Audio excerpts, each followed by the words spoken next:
Our last speaker in this session is an amazing young man. He's an American. He lives in Denver, Colorado. He's an engineer. But his main concern is loneliness. Loneliness, which is an issue in every society, in every culture. And he's particularly concerned about these young people who get to be homeless, who get caught up in the criminal justice system in this country with no one to turn to. Please welcome Chris Senesi.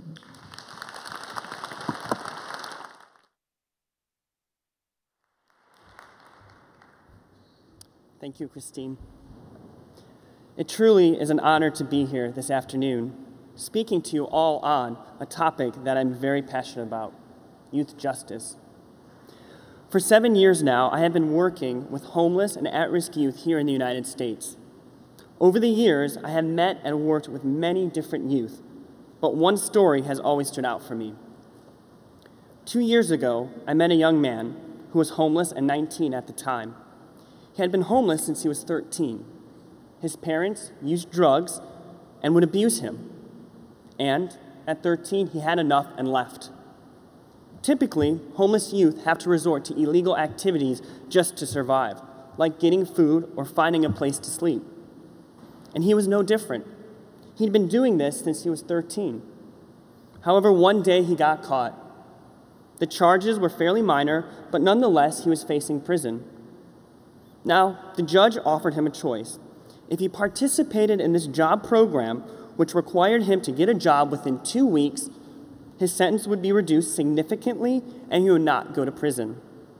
Well, this young man never had a job, never finished high school, and didn't even have a photo ID, which is required to get a job in the United States.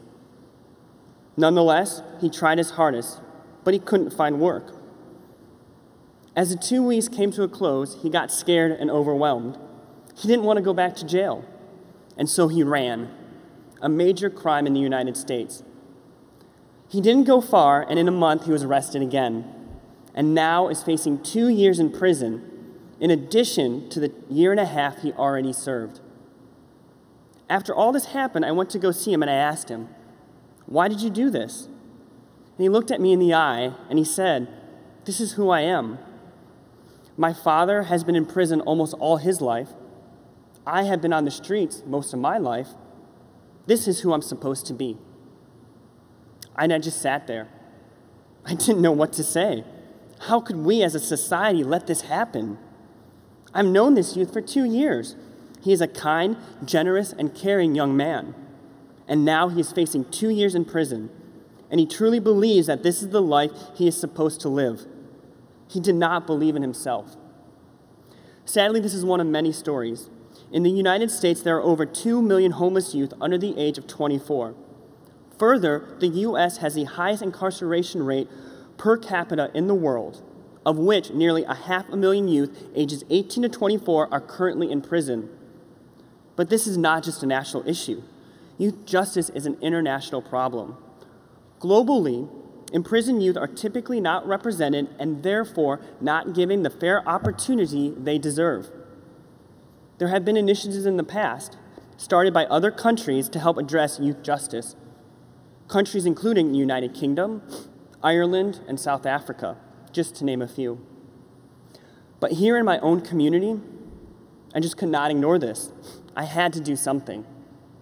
And that is why I co-founded Ally Youth Services, a nonprofit in Colorado that works with homeless and at-risk youth, including those who are caught in the criminal justice system. Now, we are not just about helping youth access services, such as getting a job or helping them find housing. There are many organizations in the U.S. and around the world that already provide these essential services. However, what I have learned is that before these youth can even think about accessing these services, they need to have the self-worth and confidence to do it. And in order to get that self-worth, these youth need to know that they are supported. They need to have the sense of belonging. This is what Ally focuses on. We create a community of support, and as a result, these youth start to build up their self-confidence and start believing in themselves. They start to create an identity. And naturally, they start accessing those key services.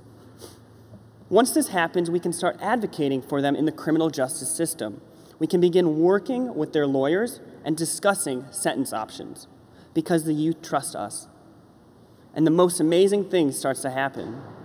The community starts to support the youth as well. The judge, the lawyer, they all want to ensure that the youth is being represented fairly and is getting the most appropriate sentence. It just takes that one person to start it.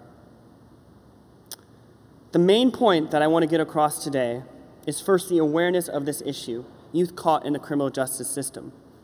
But more importantly, the opportunity that we have as a society.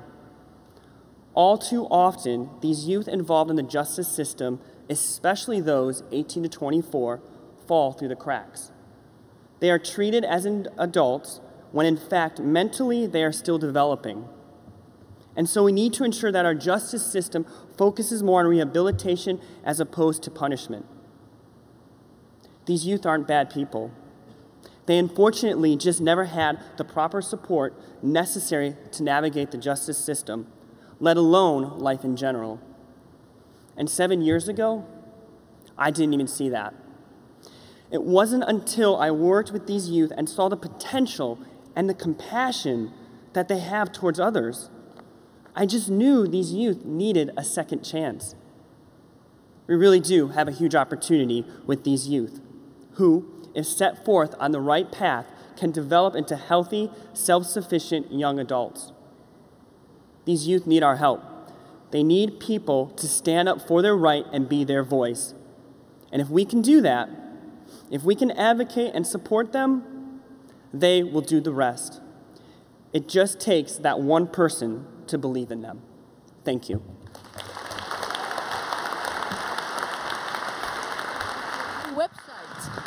Your new website. Tell us about your new website. Yes, 2 days ago we just launched our new website, alliyouthservices.org. So please check us out and learn more about us. And we're also on Facebook and Twitter. So thank you.